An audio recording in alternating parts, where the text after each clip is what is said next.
Nerf Clan Blitzers, welcome back to the channel. We have a Raseiniai Special today with two of our Super Unicum clan members. The first is Julius Caesar playing his ProgandaReal account, and the second is Rebel, also known as Back to the Garage for You, playing his Drac, which is his mostly played Trank. I would assume it's his favorite. Last thing I'll say before we begin this battle, both these players are Super Unicum. I am not giving advice here. I am merely giving slight suggestions to these awesome players. All right, so we're at Lost Temple. Julius pushes up to the temple. This is another thing. I mean, what does it take to make a Raseiniai, right? Obviously, a lot of what it takes, and by the way, if I'm mispronouncing it and anybody has a problem with that, go fuck yourself. What it takes is having really good understanding of the maps. And both players, what you'll see is they have that. I think their maps, the tanks, and you got to have some luck go your way. Julius pushes to the top of the temple, and notice what he's doing in that position. He's got a -10 cannon with his ARL-44. He knows from up there he is covered because you can see those two hatches can really protect you, and he's aware of the tank's capabilities. And you can see because this ARL-44 pushes on him, and amazing that Julius misses his first 4 shots here. It actually may be one of the reasons why he got the Raseiniai, because it allowed the opponents to actually take apart his team, which wasn't very good. So if you left some hit points on the table, then you can do that. So Julius is working on a very tough situation. He's essentially got 6 or 7 tanks on him right now trying to shoot him, but he picked a great spot. That SU-100 there on the left is actually a player that we'll see towards the end. He's a good player. And he had all kinds of opportunities to take out Julius, but you can see here tunneling him a little bit there, and Julius couldn't get the shot to land. But look at the mini-map. They're literally strategically surrounding Julius, and it really, if they coordinated at all, communicated at all, this would have been an easy win for the red team. Unfortunately, what they didn't realize is who they were up against. And Julius with a beautiful roof shot there, the ARL. That's one of the advantages of being above here. You can take out the roof shots, which will give you easier shots than potentially the turret of the ARL, which is penetrable, but just with quite a bit of luck. Now Julius is kind of moving. He's angling over here. He sees a KV-2 using that wonky cannon, although it's actually got a high DPM cannon, that tier 6 cannon that the KV-2 has. But Julius realizes that he's probably worth killing that dude, and you got an easy 8 over here YOLOing out of the side, another easy kill. The M6 on this team is a nice guy, not a good player, and lets the easy 8 actually really put a lot of damage into him, which he didn't have to if he would have rotated his front to him or others. Julius clears him, and right now it is a 1-on-4. It may have even been a 1-on-5 for a second, which is Julius' specialty, but you can see this is where he comes to life. Snapshots that 110, the SU-85, I believe, and then takes apart this T-34. He knows a T-34 could probably not even pen him if he does. He's only got the 90 Alpha cannon, and with Julius really wouldn't hurt him too much here. But you notice he's got 240 hit points left. That that P-43 actually has Alpha of near that, and you see that 236. So Julius and he did a really good job wiggling, doing everything he could there, but still got the hit. The SU-100, who I mentioned earlier, is now capping. Julius has got 6 kills. There's 3.5 minutes left. The cap down is 64, and look at those hit points.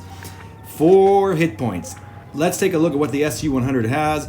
This is when you're popping around. Come on, give me like 5. Nope. And what a great shot there. That SU-100 is full health. So 4 versus basically was 800. Julius hits him once, hits him twice now, and the SU-100, he just needs to get a position to get a shot off. He got off cap, which was smart because Julius is doing it, and you can see this guy has some brain. He actually is using the turret of the ARL-44 as some type of protection here.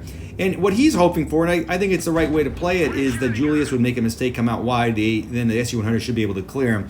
However, the SU-100 does have a little bit of a hit area there, a little bit, a small tumor that you can poke out, and Julius hit that with, again, this terrific -10 gun depression of the ARL. And the ARL also has mobility, so he's using that to kind of move back and forth, hoping the SU-100 gets caught out of position facing the wrong way.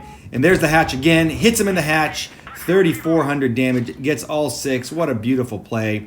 Congratulations, Julius, ProgandaReal. Very, very amazing game there. And then you can see that's the SU-100, the Alcat guy. Good player, good enough player, just not going to take down Julius. And this was just one massive carry. I mean, as you can see, pretty much killed the entire team. Very well-deserved Raseiniai, one of the better games I've seen in a long time. Transitioning to the Back to Your Garage, who I also call Rebel, his former name. He's in Canal, and just so you know, Rebel drives here, or Garage drives here, nearly 3.5 kilometers in this game. 3.5 kilometers is a huge amount to drive during a game. It's insane. And I think, speaking about map and awareness of where you are, I wish I could get to this level. I mean, Rebel seems to always know where he is on the map and where all the enemies are as well, which is just the type of understanding I think you need to have to be Super Unicum 60+% player. And he also has a tremendous advantage of using PC auto aim, which he's an expert in. He's not actually using it there. I'll complain about PC auto aim in a second, but nonetheless, Rebel takes a flank here. If you think about bases, this is towards base D. Of course, it's encounter, so there's no bases. But he's over there helping his mediums, which is what he need to do. What a great team player there. But he realizes very quickly that they're charging 4. He did get out that Drac, which was key move, but he can't help that Type 62. That guy pushed too far, and he realizes he's got no support here. And it is a tier 8 match. The Louver is over there just showing up to battle. The problem is he's out of position. And they are, as he's well aware, are going to take him apart. The FE301 is trying to get hauled down. And the IS-2 over there is in a good position. So not a great position for Garage to be in, but he is getting sneaky shots. He's using the -10 depression on the Drac. One of the challenges with the Drac, for those of you who play it or like to shoot it, is it does not have any spaced armor on the turret, which makes sense. You can HE the hell out of that turret. I try to when I can, especially with my Smasher. So the sneaky thing about a Drac is when you're popping up for a shot, you're actually potentially showing your weakest thing, your weakest spot. And then there is a idiot who, name X1375, I guess thought he could flank Rebel. I'm not sure what he was thinking. Rebel quickly showed the speed of the Drac, which is really a light in a medium's clothing, and he dispatches him. It's now 3 against 5, not a great position to be in. Rebel only has two, there are only 2 gone, and Rebel realizes here he's got to get the hell out of Dodge. That was a dying position, and the reason is that team actually did a really nice job of staying together, where Rebel's team just sucks, and they didn't. And so Rebel is trying to get them to follow him so that he can pick them apart one at a time. He knows he's got no help from those 2 heavies, or no significant help from those 2 heavies, and he's got to get to isolate some players there. And he does that beautiful job here, gets behind the SU-101, clears them with a shot in the back, and he does realize that there is another tank that's not, I wouldn't say isolated, but is off over here. It's the IS-6, and the problem with the IS-6 is it's a tank that's got mobility, some armor, a 400 alpha cannon. You don't want to face that with a Drac, especially not head to head. And Rebel does that, hits him with a shot, gets the hell out of Dodge, and he's trying to go up there to see what he can do with those 2, with the AMX 5100. Now, another tank you don't want to mess with is an AMX 5100 if you're a Drac. He could put nearly 800 alpha into you, I believe. And there's the other 2. So Rebel is just kind of cruising through, using the buildings. I mean, look at the speed he's going. And he's just using the buildings, the hills, whatever he can for cover. And he's trying to get those 2 off without bleeding too much, because he realizes here it is a 2 against 4, but it's really been a 1 against 7 the entire time. So again, use the Drac mobility, got a couple of shots in. The enemy is starting to get a little bit confused, and he knows that IS-6 is all by himself over here. Now the problem is the Drac's speed is amazing. It's got good alpha, but it has not such great aim time, and it's got terrible terrible DPM. So Rebel has to space them out. He has to get some space between him and the enemy so he can use the Drac's strengths for it, and he somewhat does that here. He gets the 5100 going after his teammate there, and they are able to clear him, or not able to clear him, sorry, able to get him in a kind of a pincer, and Rebel then is able to use the side. Now it's now 1 against 4.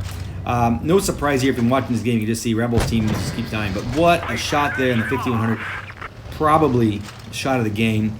That was a game changer. Now it's only 1 against 3. Hallelujah. So Rebel's got a chance.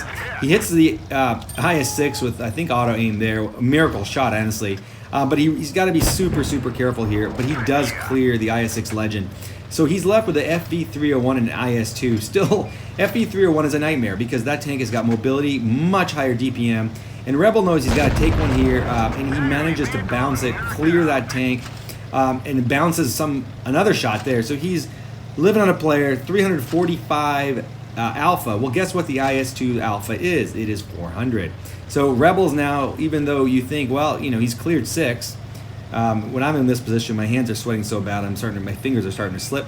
However, Rebel's got a couple of advantages. One, he's got PC auto aim. PC auto aim is great. I mean, you can lock on a target, do pretty much whatever else you need to do, and it will shoot where you locked. Something that us mobile folks do not have. He's got that, and he's got the fact that this IS-2 probably isn't nearly as good as him. Gets him in a side shot, uses the camo. Great job. 7 kill, 3,300 damage. Unbelievable. 1437 base. Truly an amazing play, and you can see he did obviously did just immense damage, destroyed their whole team, and you see that emotional awareness and map awareness the Rebel has to be able to make this a reality. So, a couple of terrific games from our Unicums. Really appreciate you watching. Please subscribe to the channel. Congratulations, guys.